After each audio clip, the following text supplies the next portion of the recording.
Hello, welcome to News Central now, coming to you live from our studio in Nigeria.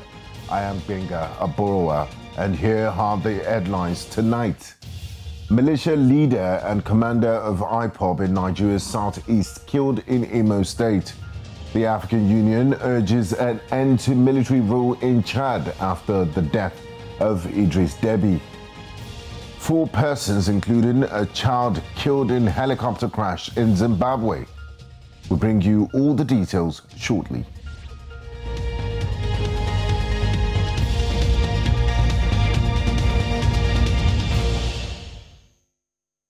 We begin the news tonight in West Africa with the reaction of Nigeria's president to the killing of 3 students of the Greenfield University in Kaduna State by bandits. President Muhammadu Buhari condemned the killing, describing the incident as barbaric. In a statement issued on Saturday by spokesman Garba Shehu, President Buhari said the bright youngsters were cut down by evil people in their prime. He extended his condolences and those of the federal government to the relatives, associates of the murdered students in the Kaduna State government, while lamenting the recurring incidents of kidnapping and killings. President Buhari also accused certain political and religious leaders of worsening the situation by their utterances. Still in Nigeria, the leader of the gunmen responsible for the attack on the country home of Hope Uzodinma, the governor of southeastern state of Imo, have been killed by police operatives. The police, in a statement, claim the operational headquarters of the IPOB militia in Awomama village in Orlu East local government area was stormed by operatives of the Nigerian police force, the Nigerian army and the DSS. According to the police, the militia leader, Iconsol commander, and 6 of his fighters were killed in the joint security operation reportedly carried out in the early hours of Saturday. Beside the attacks on the governor's home, the gunmen are also said to be responsible for the attacks on the Imo State Police headquarters and the headquarters of the Nigerian Correctional Service on the 5th of April. Now let's tell you about the attack in Omoma country home of Imo State. Governor Hope Uzodinma in the southeastern state was attacked by gunmen. The house was attacked this morning and set ablaze by invaders who wore black and black attire. Sympathizers and villagers struggled to extinguish the fire. Several vehicles said to be official cars were also set on fire, while 2 security officials attached to the governor's country residence were reportedly killed in the attack. This is happening at a time the security situation in the southeastern zone has deteriorated with serial attacks at police stations across the state. Meanwhile, the police say they have killed the leader of the attackers and arrested several of his men.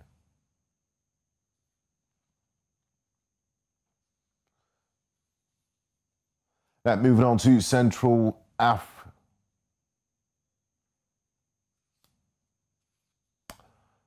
Moving on to Central Africa, where the African Union has called for an end to military rule in Chad following the killing of late President Idris Deby by rebels. It said power should be restored to civilian authorities expeditiously. According to the Constitution, the Speaker of Parliament should take over in the event of the president's death and organize new elections. But the army immediately announced that Idris Deby's son would head a military council for 18 months before elections are held.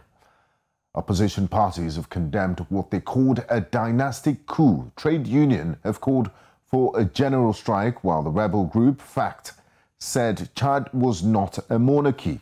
Divisions within Chad's military, who only partially support the new leader, while rebels reject him outright, raises fears of instability as a fragile transition gets underway. Now, some sad news emerging from Southern Africa, where 4 people have been killed after an Air Force of Zimbabwe helicopter crashed into a house in Arkuturus, 32 kilometers east of the capital, Harare. The victims include 2 pilots and a technician on board, as well as a child on the ground. Another young girl and a mother sustained burn injuries and were taken to hospital. Zimbabwe's first military helicopter pilot, 30-year-old Flight Lieutenant Anita Mapie, was one of the pilots who died in the crash. Commander of the AFZ, Air Marshal Elson Moyo, said the Augusta Bell 412 helicopter had been on a training mission. An investigation has been launched to determine the cause of the accident. Turning our attention now to East Africa, where for the first time the government of Somalia has reacted to the recently passed resolutions from African Union Peace and Security Commission concerning the ongoing impasse of elections in the country. Speaking to the press in Mogadishu, the capital, Somali Information Minister Osman Dube accused the governments of Djibouti and Kenya of frustrating fair efforts to facilitate dialogue in Somalia. The Somali government further welcomed the recommendation of the nomination of a special representative of African Union chairperson to Somalia. News Central's Eastern Horn of Africa region correspondent Abdinor Aiden joins us with more details. Hi, good evening, Abdinor. Good evening to you too. So tell us, how was the atmosphere in the press briefing organized by the Somali Information Minister today in Mogadishu? It was a very charged atmosphere at the headquarters of the Ministry of Information in Mogadishu, where the Information Minister Osman Dube gave a variety of reactions to the recent decisions reached by the African Union Commission on peace and security, where he reacted on different matters. And he also had some moments of humor there, trying to use Somali poetry, giving a variety of mixed reactions to the developments. Now, we understand Minister Osman released strong statements condemning Kenya and Djibouti for frustrating efforts towards mediation. Do we know why, and what are his claims? What is his grounds with Kenya and Djibouti? Well, this has been one of the key highlights of today's session, the statement given by the minister, where he says, currently, as we know, the African Union Peace and Security Commission is being led by Djibouti and the chairperson for this month of April. And we also know that Kenya and Somalia have an ongoing maritime dispute. Therefore, Somalia largely blames the two nations for having key influence in the statement issued by the Commission. The government of Somalia also holds that Kenya and Djibouti have tried to influence and use underhand tactics as a conflict of interest, and they've said that they will not accept nor be party to any treaty that comes out of any more meeting from the African Union chaired by any person from either of the two countries. Interesting situation there. Now, Somalia on several occasions have insisted against foreign meddling in its local affairs, like you just mentioned, the situation with Kenya and Djibouti. What's his stance on the AU mediation role, having in mind that the AU today appointed a special, will appoint a special envoy on the Somali situation? It's one of the matters that received positive response from the statement from the minister today in Mogadishu, where he said that they welcome the AU mediation role and even are looking forward to receive the special envoy from the AU chairperson. And they have termed that as an outcome of the recent shuttle diplomacy by President Mohamed Abdullahi Farmajo, where he met President Felix Tshisekedi of the DRC in Kinshasa. And they say that they believe that an African-led solution to African problems will change the future of the continent. But the other thing is they have condemned the African Union Commission's reaction, accusing the Somali government of outstepping its mandate. Now, the AU Political Affairs Peace and Security Department also recommended monitoring of the deployment of security forces. What's the reaction from Mogadishu, and does the AU have the capacity to do that? One key point from the minister, Osman Dube, today was that is a no-go zone. They said that the Somali security forces are independent. Somalia is a sovereign state, and they will not accept any oversight or any monitoring of the activities of their forces. Even though the African Union gave that as a precaution to try and avoid the misuse of the forces, the Somali government says that they will not allow the Africa Union mission in Somalia to overstep its mandate. And what we know is that as at now, the African Union mission in Somalia is awaiting renewal. And just recently, the Somali National Army, as well as the African Union mission in Somalia, signed a joint cooperation agreement, which will also mean that the Somali National Armed Forces and security organs are going to fully lead the transition to hand over the security responsibility to the country. So some of the key positions of the government was that you won't monitor our security and our decisions based on our security, and you will not tell our parliament what to do. We welcome your mediation efforts, but please, we are a sovereign state. Not to try to preempt you, but do you think the African Union will renew its mandate going by the current political situation in Somalia? The AU. Well, what is being expected currently is, seeing the AU special envoy to be sent to Somalia, and who will report back after a period of 4 weeks. But before that, what the government's position has been, we are not going back. And let me tell you, there's a famous phrase in Somalia now, the tent. The tent is where the talks for the September 17, 2020 agreements are being held. So the government says we're not going back to any more tent. We're going for one person, one vote. And if you're bringing in a mediation person, we welcome and we will give in our insight. And I think this is very important to mention that yesterday we also had in Somalia many political parties coming out and saying that they are ready to go for one person, one vote, and that they support their government to ensure that they go through that transition for the first time in more than 50 years. A lot of political activities going on in Somalia. I would like to say a very big thank you to you, Abdul. We do appreciate your insights on this subject. Thank you so much. You're watching News Central now. Coming up on the news, authorities in Kenya say it will not ease COVID-19 containment measures despite decline in cases. Join us after the break for details of this and more stories.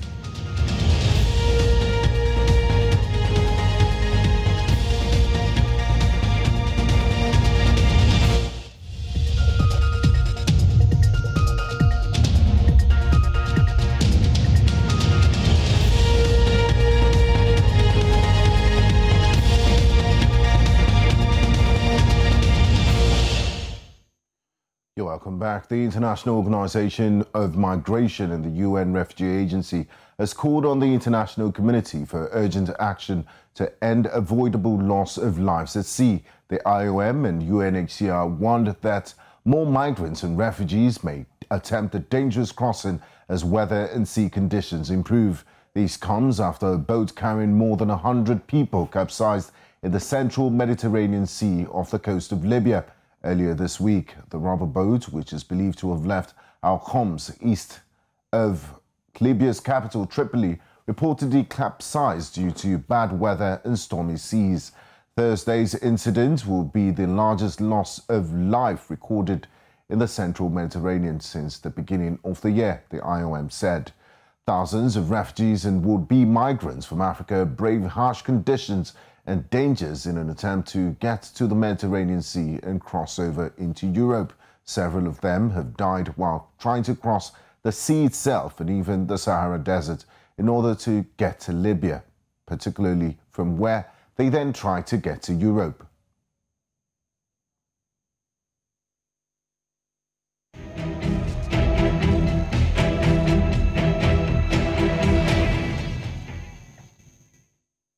And now to our continued coverage of the coronavirus pandemic across Africa.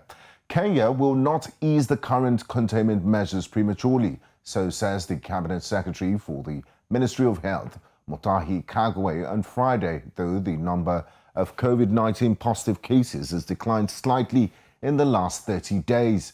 Kagwe said the country had registered a marginal drop in positivity rate since the new containment measures, including restricted movement, the extension of night curfew hours, and a ban on public gatherings took effect.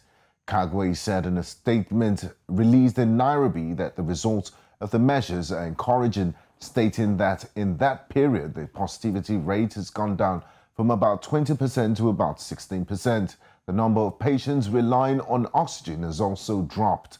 The intensive care unit occupancy rate is slowly decreasing and the fatality rate has also come down.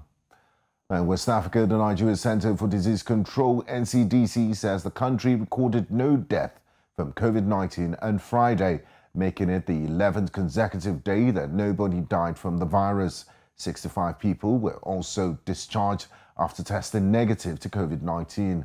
The Public Health Agency adds that the nation's total recoveries increased to over 154,000 in the last 24 hours. Nigeria recorded 45 new infections on Friday from 7 states in the Federal Capital Territory, pushing the caseload to over 164,000 in the country.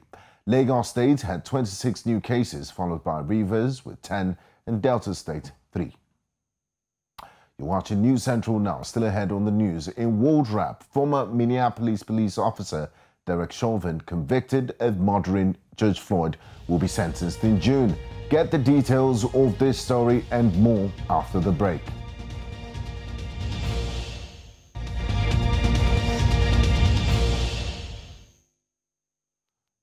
You're welcome back. Now in world rap, Derek Chauvin, the former Minneapolis police officer convicted of murder and manslaughter for pressing his knee against the neck of George Floyd as the black man said he couldn't breathe, will be sentenced in June, according to an online court docket for the case. Online records say Chauvin will be sentenced June the 16th at 1:30 p.m. by Peter Cahill, the Hennepin County judge who oversaw the trial that included nearly 3 weeks of testimony from bystanders, medical experts and police use of force trainers. A 45-year-old Chauvin was convicted on Tuesday of all counts against him: second-degree unintentional murder, third-degree murder and second-degree manslaughter under Minnesota statutes.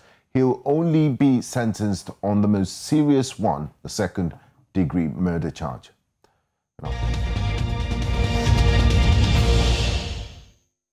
Now, in business news tonight, it's Nigeria Investors Value Award 2021. The award is set up to honor investors who have in the past 1 year been able to add value to the country despite all challenges, particularly COVID-19. We have our correspondent Bernard Akede on the ground at the Lagos Continental Hotel venue for more updates. Hi, good evening, Bernard. Good evening. Nice to have you on the news tonight. Can you give us an update of what is happening where you are right now? And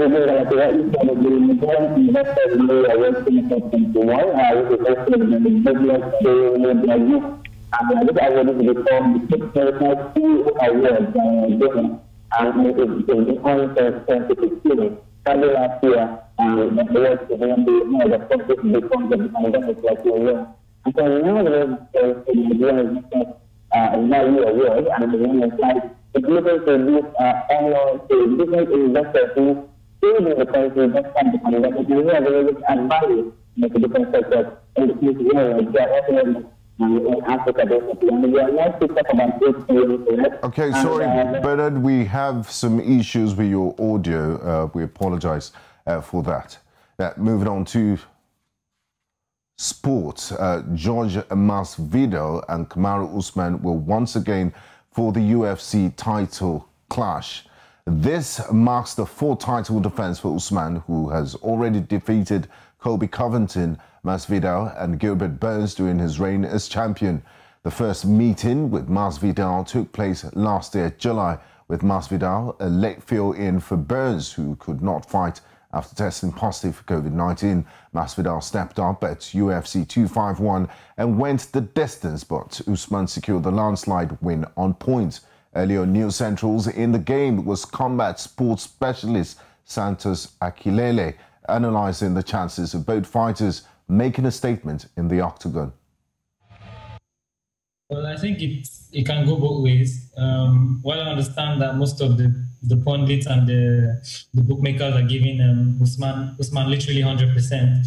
I think that with fighting, you can't just say it's going to go one side. You can't just say I'm going to give this to Usman. Usman has advantages, and then Jorge Masvidal has his own advantages. I'll try and play them out in as simple terms as I can. Usman is a wrestler. He likes to grapple. Only recently, when he met Gilbert Burns, this start hitting hard. Usually, we know him to be the grappler who just does the ground game, stays disciplined with his fighting. Doesn't try to be flashy. But he gets the job done. Masvidal, on the other hand, is an explosive fighter. He likes to entertain, likes to knock people out with the heavy knee kick. We saw him do that in less than 5 seconds in one of his fights the other time. Okay. So depending on what plays out, depending on what tactics Usman takes and what style Masvidal brings, we can't predict this time around. We can't say this is going to go one way or the other. That's all on the news at this hour, but before we go, let's bring you a recap of our top stories. Militia leader and commander of IPOB in Nigeria's southeast has been killed in Imo State. We told you that the African Union has urged an end to military rule in Chad after the death of Idris Deby. And finally, 4 persons, including a child, were killed in a helicopter crash in Zimbabwe. Remember to follow us on social media. We are at News Central TV. You can also catch up with our news and programs. Just download the News Central TV mobile app on Play Store and iOS. You can also watch us live on StarTimes channel 274. Many thanks for watching. I am Benga Aboroa.